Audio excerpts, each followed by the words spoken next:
What is thyroid? Thyroid क्या है? Thyroid एक गलत फहमी है जिसने बहुत सारे लोगों को बहुत ज्यादा मुश्किल में मुब्तला किया हुआ है। और जो इलाज करने वाला होता है वो कहता है ये थायराइड का नुस्खा है, ये थायराइड के लिए अच्छी चीजें हैं, इनका इस्तेमाल करें, थायराइड ठीक हो जाएगा। थायराइड का इलाज करने से पहले थायराइड की हकीकत को समझना बहुत जरूरी होता है। बेसिकली थायराइड एक गदूदें होती हैं, खासतौर पर हमारे यहाँ पे टांसलर, यहाँ पे थायराइड की गदूदें होती हैं। गदूद टांसलर की हो, थायराइड की हो, जिसमें किसी भी मुकाम पे हो, अगर गदूदें फूलती हैं इसकी वजह तजाबियत होती है। और इस कंडीशन में गला पकड़ा पकड़ा महसूस होता है, बाद दफा पानी भी निकलना मुश्किल हो जाता है, गज़ा भी निकलना मुश्किल हो जाता है। वजह क्या होती है? गदूदें फूली हैं। और गदूदें तब हमेशा फूलती हैं जब जिस्म में खुश्की, एसिडिटी की ज्यादती होती है, तो गदूदों में सुकून आ जाता है, गदूदों में रतूबात की पैदाइश हो जाती है, गदूदों में रतूबतें बढ़ जाती हैं, जिसकी वजह से गदूदें फूल जाती हैं। अब हमारा स्टमक यहाँ पे है। ऐसे मरीजों को जिन्हें थायराइड, टांसलर वगैरह का मसला होता है, 100% तजाबियत की और भी अलामात होती हैं। उन्हें कब्ज होती है, उन्हें गैस के प्रॉब्लम होते हैं, पट्टों में खंचाव होता है, जितनी भी एसिडिटी की अलामत हैं वो सब होती हैं, 100% होती हैं। अब बजाय कि उसका इलाज किए वो थायराइड की दवाइयां खाते हैं। और एलोपैथिक वो चीज है जिसमें सारी उम्र वो दवाई खानी पड़ती है। और मरीज को ये बड़े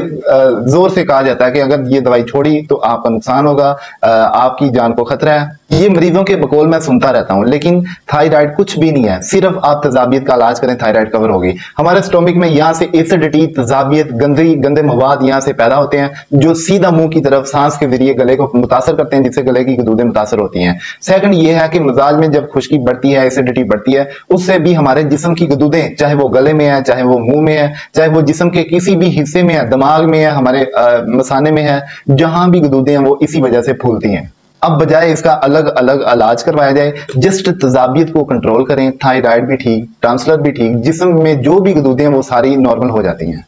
अब एक होता है नुस्खा, एक होता है इलाज। नुस्खे में हमेशा चंद चीजें होती हैं जो कहा जाता है कि भाई ये आप ले लें, बनाएं, इस्तेमाल करें। अगर तो मरीज नॉर्मल है, उसका इतना इशू नहीं है, जर्नल प्रॉब्लम है, तो वो नुस्खे से आप बेहतर हो सकते हैं। लेकिन अगर मरीज बहुत ज्यादा लामतों में मुब्तला है तो वो नुस्खा भी किसी काम का नहीं होता, क्योंकि जब तजाबियत, एसिडिटी बहुत बड़ी होती है, अगर जाफरान वगैरह वाले नुस्खों को भी अप्लाई किया जाए तो वो हमारे खून में जाके मिट्टी हो जाते हैं, क्योंकि खून के अंदर सारी तजाबियत भरी हुई है। जब तक उस तजाबियत को निकालेंगे नहीं, जो भी नुस्खा इस्तेमाल करेंगे वो सीधा हमारे डायरेक्ट मिट्टी में जाके गंदे फासद मवाद वाले खून में जाके वहां पे खराब हो जाता है। और इसीलिए ऐसे नुस्खे टोटकों वाले इलाज से हमें नाकामियां होती हैं। इलाज जो होता है वो हमेशा मरीज की कंडीशन, तबीयत पे डिपेंड करता है। सर से लेके पांव तक पूरी बॉडी को रिकवर करता है, इससे ही इलाज करते हैं। सो आपको पता होना चाहिए कि थायराइड की हकीकत क्या है और इसका इलाज किस तरीके से होना चाहिए। सो टेक इट, अल्लाह हाफिज़।